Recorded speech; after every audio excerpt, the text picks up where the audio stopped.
Hi guys, how are you? I'm Ben and welcome to this brand new video. If you guys are new to this channel and you want to see more, all you got to do is press the subscribe button. It's just down there. So yeah, I thought I'd talk about what inspired me of doing like a Spider-Man fan film.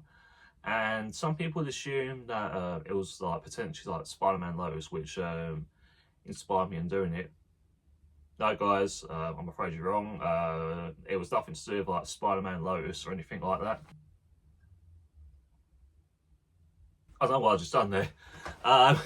Yeah, but no, nothing to do with like Spider-Man Lotus or anything like that. It's like a controversial fan film in like the Spider-Man fan film community. It kind of sucks, but yeah, it is what it is, man. But honestly though, guys, I'm not exaggerating. It's the actual truth. The very first fan film I've watched was by Joe Housen.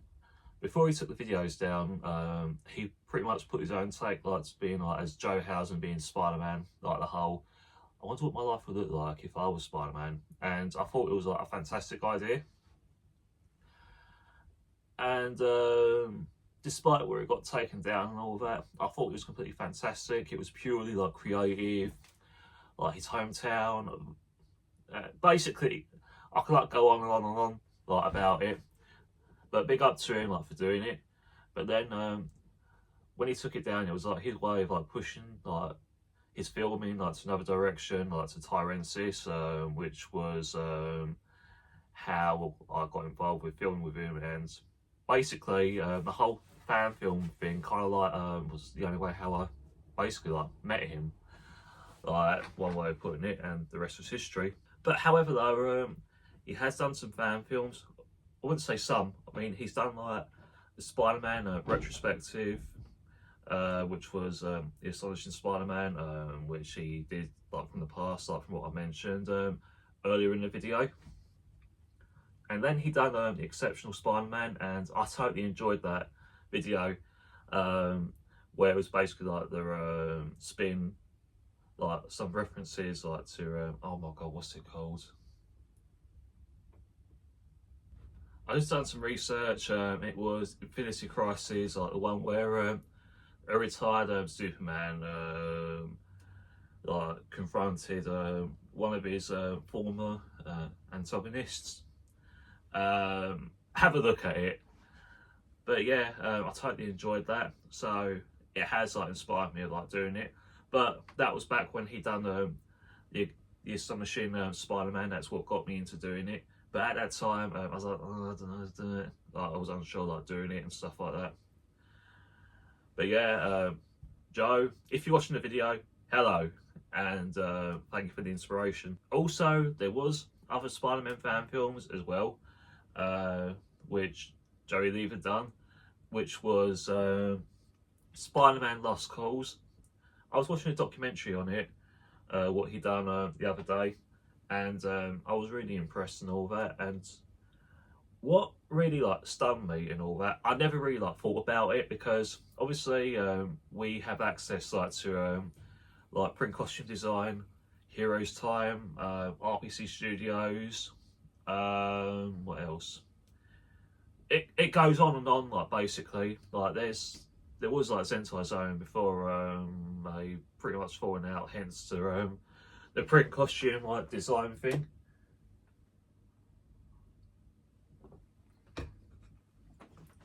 Heck, even like both shells were like accessible like these days. It was primarily like just for like movie industries and stuff like that. But yeah, like with Joe Lever, he basically like, used like a cheap Spider-Man costume, and he fashioned it like to make it like Tasm One inspiration, but with his own little spin to it. So it's really amazing like how you can pull it off, regarding that even if they didn't have like a Zentai Zone and all these like websites now. And again, I totally enjoyed that. So yeah, it was really like rewarding like to know about the whole thing like behind the scenes to all that. Especially considering that this was like back in, oh my god, like gosh, 2012 I think, like a similar like timeline when Tasm 1 was made. And then there was like the second installment called Another World by Joe Lever. That was just like mind blowing and all of that.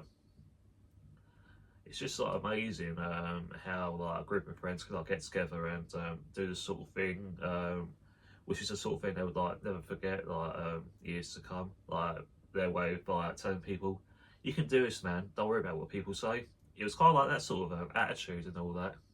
And now to the Lonely Spider. I can't even like describe about how good it was. Um, Especially like when he done that video about the whole comic book accuracy and all of that, and I totally like agree with him. And with his recent like film called Back to Basics, I totally enjoyed that. I mean, I loved his like customized costume. I totally love it, which was like the Homecoming and the PS5 advanced suit. I mean, mate, I wish I had like these sort of skills like to like customize like a future like Spider-Man costume and all that. I mean, man, that's just dedication and all that.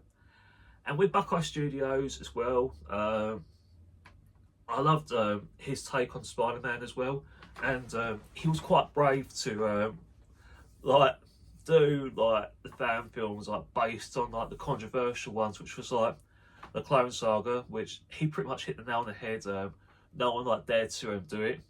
There probably is like a few people who've done it. I don't know, but that's like from to like all my knowledge and stuff like that. And before I wrap the video up, I want to mention probably like the one which a lot of people like tend to talk about is Dan Paul's fan film called The Green Goblin's Last Stand. Where can I begin with that?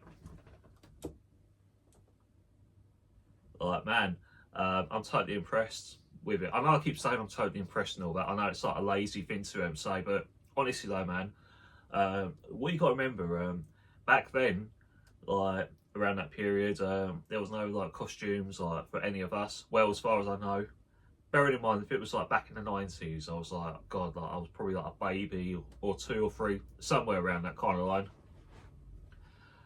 And what's quite inspiring about like Dan Paul's like project, he basically like skipped school, which I thought was rebellious. Come on, big up to you, man. And his mum like gave up the time to make like the costume like to the strict like instructions of how it looks like, giving it like the Tim McFarlane like inspiration to it, as far as I know. Hence like the hairstyle he had.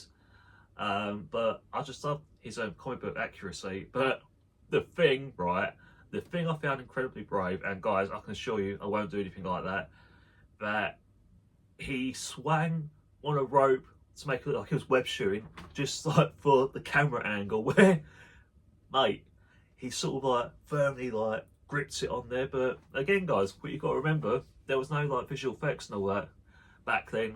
It was just like risking your life. But guys, obviously, don't do it at home though, yeah? If you do, ain't on me. Do you know what I mean? But yeah, that's pretty much all there is. I thought I'd tell you guys what inspired me about doing a Spider-Man fan film.